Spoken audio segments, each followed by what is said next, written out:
Mi padre me sacó de su vida y ahora quiere que cuide de su segunda familia. Nunca pensé que me encontraría aquí buscando consejos, pero la vida a veces tiene maneras extrañas de volver a golpear donde más duele. Este es un tema delicado para mí, y la confusión en mi cabeza es tan grande que no sé por dónde empezar. Voy a tratar de ser lo más claro posible. Mi padre y yo nunca hemos tenido una buena relación. Cuando tenía 8 años, él dejó a mi madre. No fue una separación amistosa. Mi madre y yo vimos cómo se desvanecía de nuestras vidas sin mirar atrás. Recuerdo claramente cómo esa ausencia se sintió como un vacío permanente, una especie de pérdida para la cual nunca se puede estar preparado a esa edad. No solo se fue de casa, se fue de mi vida. Se casó poco después con otra mujer, a la que llamaré Sofía. Con ella, tuvo 3 hijos más, todos menores que yo. A medida que fui creciendo, quedó muy claro que mi padre había decidido reiniciar su vida completamente. Mientras mi madre luchaba por criarme sola, mi padre parecía concentrado únicamente en su nueva familia. Las llamadas, las visitas, los gestos pequeños que podrían haber hecho la diferencia, nada de eso ocurrió. Cumpleaños olvidados, graduaciones ignoradas, ni una sola palabra de aliento. De hecho, los momentos en que sí decidía aparecer eran más dolorosos que los de su ausencia, interacciones frías y conversaciones que siempre terminaban con excusas y promesas vacías. Luego, cuando cumplí 18 años, tuvimos una conversación que marcó el fin oficial de nuestra ya inexistente relación. Recuerdo cada palabra porque fue como una puñalada directa al corazón. Me dijo que ya había cumplido con su deber paternal, y que, siendo un adulto, no me debía nada más. Ahora tienes que valerte por ti mismo, como yo hice, fueron sus palabras. Recuerdo el frío en mi pecho cuando entendí que estaba solo en esto. No hubo lágrimas, porque ya no quedaban lágrimas que llorar. Me enfoqué en sobrevivir, en construir una vida sin él, una que no dependiera de un padre que nunca quiso estar ahí. Avancemos algunos años. Logré salir adelante, trabajo, estudio, y un círculo de amigos que me apoyan incondicionalmente. No fue fácil, y aún arrastro cicatrices de esa relación inexistente, pero aprendí a no esperar nada de él. Mi madre siempre ha sido mi pilar, y es gracias a ella que he aprendido a ser fuerte y a valerme por mí mismo. Pero todo eso cambió hace poco, con una llamada que nunca pensé recibir. Era Sofía, la segunda esposa de mi padre. La voz se le quebraba mientras me decía que mi padre estaba enfermo, muy enfermo. Él quiere verte, quiere hablar contigo, dijo ella, como si fuera lo más natural del mundo. Luego vino la parte que me dejó sin palabras, me pidió que ayudara a cuidar de mis hermanos menores. Ella estaba al borde del colapso, sin saber cómo lidiar con todo lo que estaba pasando, y estaba convencida de que yo, el hijo olvidado, podría salvar la situación. Mi primera reacción fue de incredulidad. ¿Mi padre quiere que lo ayude? ¿Después de todos estos años de abandono y heridas abiertas? No podía creerlo. Pero después llegó la ira, una ira que me recorrió el cuerpo como un fuego ardiente. Pasé mi infancia y adolescencia deseando que me viera, que se preocupara por mí, que me quisiera. Y ahora, cuando está en su punto más bajo, espera que me convierta en su apoyo. Las emociones se remolinaron en mi mente, y no pude decirle nada coherente a Sofía. Solo colgué, temblando. Y aquí estoy, sin saber qué hacer. No tengo ninguna obligación hacia ellos, ¿verdad? Y aún así, una parte de mí se siente culpable. Los niños no tienen la culpa de las decisiones de mi padre. Pero ayudar ahora, ¿sería traicionar al niño dentro de mí, que nunca tuvo un padre presente? He buscado consejo en algunos amigos, y sus respuestas han sido variadas. Algunos piensan que no debería involucrarme en absoluto, que es una manipulación emocional del libro. Otros dicen que debería considerarlo, no por mi padre, sino por los niños que, al igual que yo, no eligieron esto. ¿Estaré siendo egoísta si decido alejarme y protegerme emocionalmente? ¿O sería un tonto si dejara que me utilicen de esta manera, después de todo lo que he pasado? Reddit, necesito tu sabiduría. Actualización 1. He estado dándole vueltas a esto, sintiéndome atrapado entre el deseo de protegerme y una extraña sensación de responsabilidad que no entiendo del todo. Así que, después de mucho pensar, decidí hacer algo que no había hecho en años, enfrentarme cara a cara con mi padre. Les confieso que, en el camino hacia su casa, mi estómago estaba en un nudo de nervios. La casa de Sofía y mi padre está en las afueras de la ciudad, en un barrio que siempre había evitado. Pasar por las calles donde había jugado de niño, aquellas en las que había soñado con que mi padre volviera, me golpeó más fuerte de lo que esperaba. Mi cuerpo se sintió tenso, y por un segundo pensé en dar la vuelta y salir corriendo. Pero seguí adelante. Necesitaba respuestas. Cuando llegué, Sofía me recibió en la puerta con una mezcla de alivio y cansancio en los ojos. Era evidente que llevaba semanas, tal vez meses, lidiando con un estrés que yo ni siquiera podía imaginar. Los niños, mis medio hermanos, estaban en la sala, mirándome con curiosidad y algo de timidez. No los conocía bien. Los había visto algunas veces en reuniones familiares cuando era más joven, pero nunca había sentido que fueran parte de mi vida. Aún así, no pude evitar sentir un poco de pena al ver sus caras, llenas de confusión y tristeza por lo que estaba pasando en su familia. Sofía me guió hasta el cuarto de mi padre. El ambiente era pesado, cargado de recuerdos y cosas no dichas. Allí estaba él, en la cama, con un aspecto que no esperaba ver. Era la primera vez que lo veía vulnerable. Siempre lo había recordado como una figura imponente, autoritaria, alguien que tenía el control absoluto. Pero ahora, parecía encogido, reducido a un hombre mayor y cansado, con los ojos apagados y la voz débil. Me costó reconocerlo. Gracias por venir, me dijo, y su voz tembló un poco. No sé si fue el tono o el hecho de que estaba agradeciéndome algo, pero me quedé paralizado por un segundo. No sabía si estaba listo para este momento. Me pregunté si debía gritarle, soltar todo el resentimiento acumulado durante años. Pero no lo hice. ¿Qué quieres de mí?, fue lo primero que logré decir, y aunque traté de que mi voz sonara firme, una pequeña grieta de emoción se coló por el tono. Mi padre cerró los ojos por un momento, como si estuviera lidiando con el peso de una culpa aplastante. He cometido muchos errores, dijo. Sé que no merezco tu ayuda. Pero no es por mí. Es por ellos. Hizo un gesto hacia la sala, donde se escuchaban las voces apagadas de mis hermanos. Su disculpa no era perfecta ni completa, pero era lo más cerca de una disculpa que jamás había recibido de él. El enojo seguía allí, burbujeando debajo de la superficie, pero ahora estaba acompañado de algo más. No puedo decir que fue compasión, pero fue algo que hizo que mi corazón se ablandara un poco. Después de un rato de silencio incómodo, me levanté y salí de la habitación. No sabía qué pensar ni cómo sentirme. Sofía me miró esperanzada, pero no tenía respuestas para ella. Solo quería salir de allí, respirar aire fresco, intentar ordenar el caos en mi cabeza. Pero algo pasó cuando me crucé con los niños en la sala. El más pequeño, que debía tener unos 6 o 7 años, me miró con una mezcla de miedo y curiosidad. Quería decirle algo, cualquier cosa para aliviar ese miedo, pero no encontré palabras. Regresé a casa sintiéndome emocionalmente agotado. Mi madre me llamó esa noche, preocupada, y le conté todo. Ella se puso furiosa cuando supo que mi padre me estaba pidiendo ayuda, y sus palabras me hicieron sentir que tenía razón al estar enojado. No le debes nada, me dijo.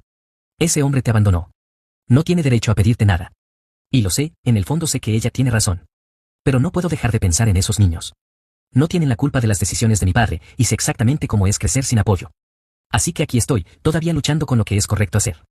Sé que ayudar podría ser un error, pero también sé que mi decisión podría marcar una diferencia para esos niños que, al igual que yo hace años, no tienen a nadie más. Actualización 2. Después de esa primera visita, no pude dejar de pensar en lo que había visto y sentido. La imagen de mi padre, frágil y sin el aura de poder que siempre lo había rodeado, seguía persiguiéndome. Y luego estaban esos niños, mis hermanos, que ni siquiera saben lo mucho que he luchado para no ser como él. Pensé que quizás debería buscar un cierre, algún tipo de paz interior, aunque no supiera exactamente cómo encontrarla. Así que decidí regresar, esta vez con la intención de tener una conversación real, una que pudiera ayudarme a decidir qué camino tomar. Cuando volví a la casa de Sofía, me recibió con una mezcla de alivio y preocupación. Me llevó directamente a la sala, donde mis hermanos jugaban en silencio. No tenían la energía típica de los niños, era como si una nube de tristeza flotara sobre ellos. Me senté en el sofá, tratando de sonreírles, aunque me costaba. El mayor, que debe de tener unos 13 años, me miró con una mezcla de desconfianza y curiosidad. Me pregunté cuánto sabía sobre mí y nuestra historia familiar. Sofía interrumpió el silencio para llevarme a la habitación de mi padre nuevamente. Esta vez, él estaba sentado en una silla, luciendo un poco más lúcido. Parecía que se había preparado para esta conversación, aunque su rostro seguía reflejando el peso de los años y las decisiones pasadas. Me hizo un gesto para que me sentara frente a él. Sé que esta situación no es justa para ti, comenzó. Lo he estado pensando mucho, y sé que he fallado en muchas cosas, especialmente contigo. Había un temblor en su voz, y eso me tomó por sorpresa. Toda mi vida había sido un hombre fuerte y arrogante, nunca pensé que lo vería dudar de sí mismo. No sé si es demasiado tarde, pero quería que supieras que, aunque no lo parezca, siempre me he arrepentido de lo que hice. No tengo excusas. Me quedé en silencio por un momento.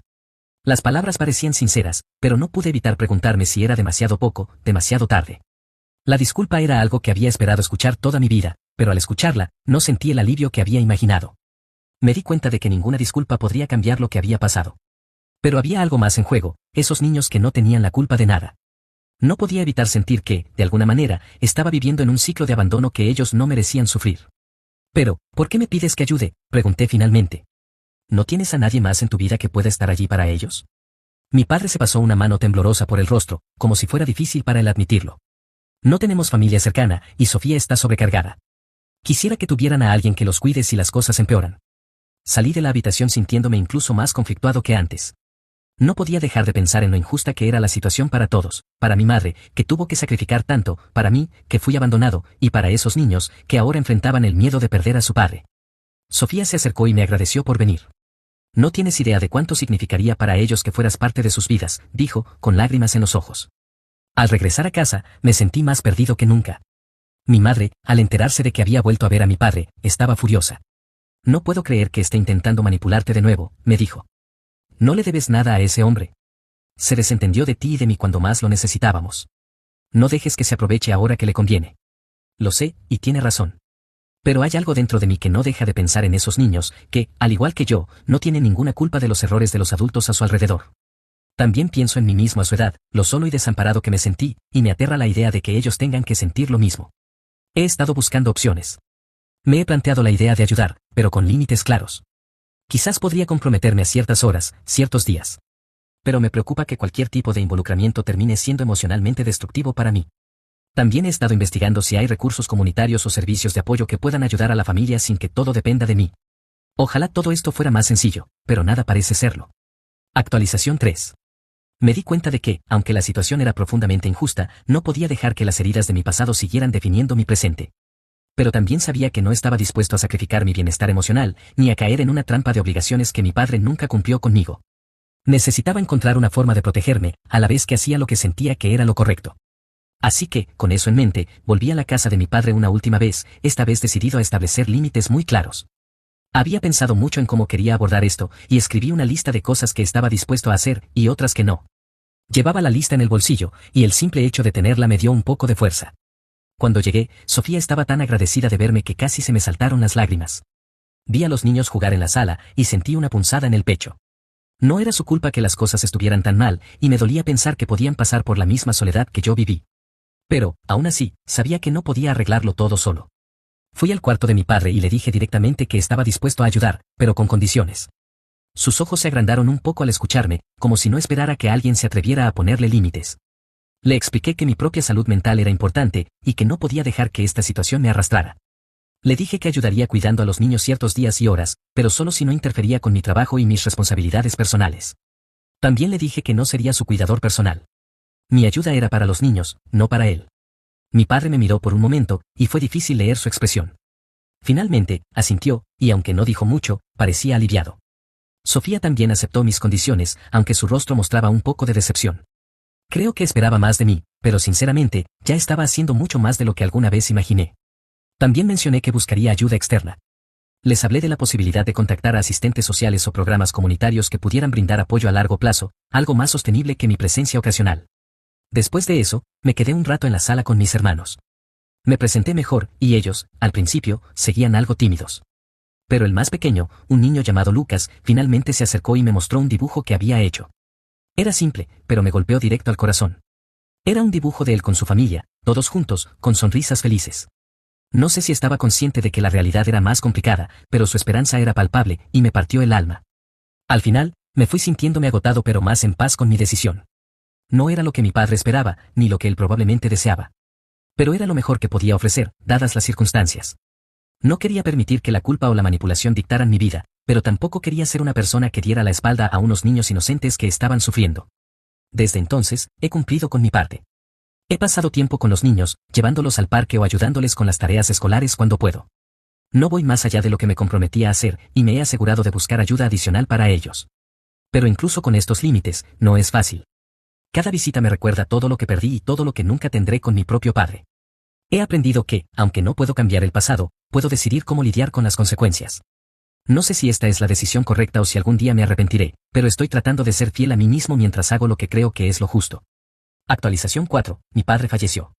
Hace unas semanas, mi padre falleció.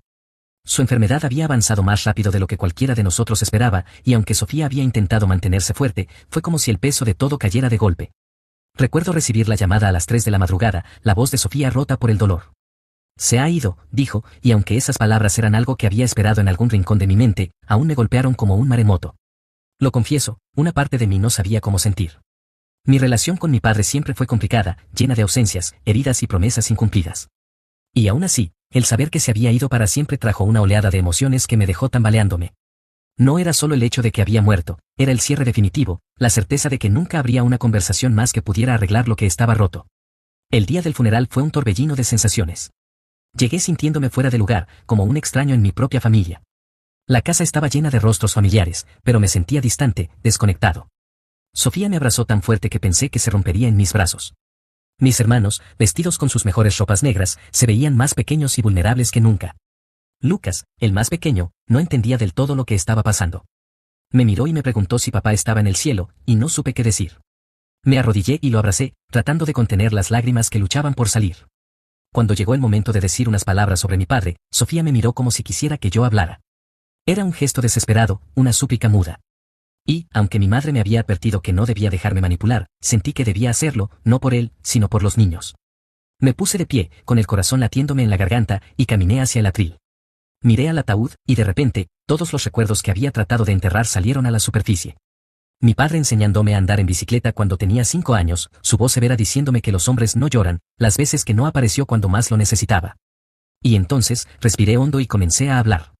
Mi relación con mi padre fue complicada, dije, con la voz temblando. Hubo momentos de amor y muchos momentos de distancia. A menudo deseé que las cosas hubieran sido diferentes, que hubiera estado ahí para mí de una manera que nunca estuvo. Pero lo que sí sé es que, aunque no siempre lo entendí, era un hombre que amaba a su manera, incluso si esa manera no siempre fue suficiente para mí. Las palabras me pesaban como piedras. No era un homenaje perfecto, ni lleno de cariño, pero era honesto. Miré a mis hermanos y vi que estaban llorando, aferrándose los unos a los otros, y me di cuenta de que ellos todavía podían sentir amor por él de una manera que yo no podía. Después de mi discurso, volví a mi asiento, sintiéndome como si me hubieran drenado toda la energía. Los días siguientes al funeral fueron un remolino de papeleo, asuntos legales y momentos de tensión. Sofía estaba destrozada y abrumada, y aunque había puesto límites antes, ahora sentía que debía estar allí un poco más. Los niños me necesitaban, y era un papel que nunca pensé que tendría, ser el hermano mayor que ellos podían mirar en busca de consuelo. Pero también he sentido la carga emocional de todo esto. Mi madre, al enterarse de la muerte de mi padre, mostró un dolor que había mantenido oculto durante años. La pérdida la afectó más de lo que admitió al principio, y ver su vulnerabilidad fue como presenciar una herida que nunca había cicatrizado del todo. Lo siento por ti, y lo siento por nosotros, me dijo, con lágrimas en los ojos. Él dejó una marca en nuestras vidas, y aunque desearía poder decir que ya no duele, todavía lo hace. Desde la muerte de mi padre, he sentido un extraño vacío. No lo amaba en la manera tradicional, pero su ausencia es como una puerta que se ha cerrado para siempre, dejándome con preguntas sin respuesta. Intento ser fuerte por mis hermanos, pero también por mí mismo. No sé si alguna vez sanaré completamente de todo esto, pero estoy tratando de vivir con la certeza de que hice lo mejor que pude. ¿Hice bien en ayudar, a pesar de todo? ¿Fue correcto poner límites y, al mismo tiempo, intentar ser un apoyo? No lo sé. Pero aquí estoy, todavía aprendiendo, todavía sintiendo, todavía intentando encontrar mi camino.